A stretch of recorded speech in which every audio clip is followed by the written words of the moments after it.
Bon, comment ça s'est passé ton parcours? C'était bien, un petit peu compliqué de temps en temps, mais bon, c'était pas mal. Quand tu es arrivé, tout était installé. Ouais, j'ai vu. T'as T'es vu? arrivé depuis longtemps? Alors, en fait, à vrai dire, c'est hyper simple avec le Defender.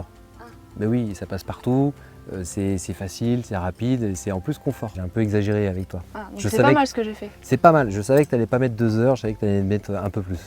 Tout à l'heure, tu sais, quand je t'ai posé la question si tu aimais l'aventure, Ouais. si tu te sentais un petit peu l'âme de l'aventurière, moi j'ai une question à te poser encore. Est-ce que pour toi, il y a une différence entre l'aventurier et l'explorateur? Je pense que l'aventurier, il est plus dans le sport et dans le dépassement de soi-même au niveau sportif, alors que l'explorateur, il va plus dans des coins où les gens ne vont pas forcément, il va plus au contact de la nature, de la faune et la flore. Moi, je suis plutôt du côté de l'exploration. L'exploration, c'est plutôt d'ordre scientifique. C'est-à-dire que l'aventurier, c'est souvent plus vite, plus loin, plus fort, plus rapide.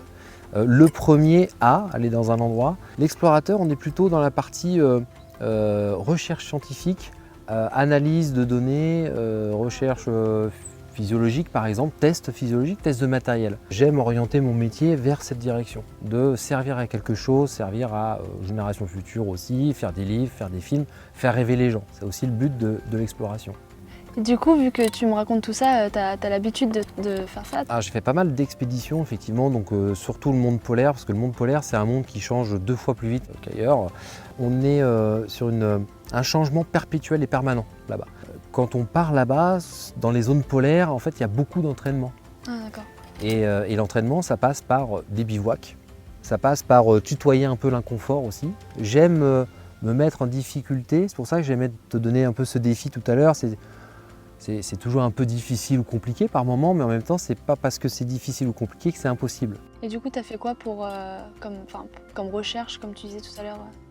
Alors j'ai travaillé pour plusieurs programmes, et la dernière expédition, je travaillais sur l'étude du cerveau en milieu extrême. Mais c'est là où on s'aperçoit que le cerveau est extraordinaire, que l'homme avec un grand H est extraordinaire et qu'on peut se dépasser et faire des choses de dingue qu'on n'imagine même pas.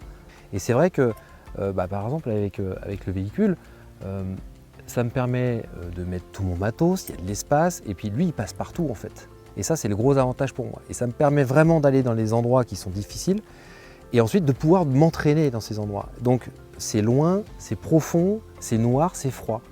Bon, en tout cas, c'était un plaisir d'avoir pu partager ça avec toi, et puis d'avoir proposé ce défi. Franchement, Merci à toi, hein, c'était sympa.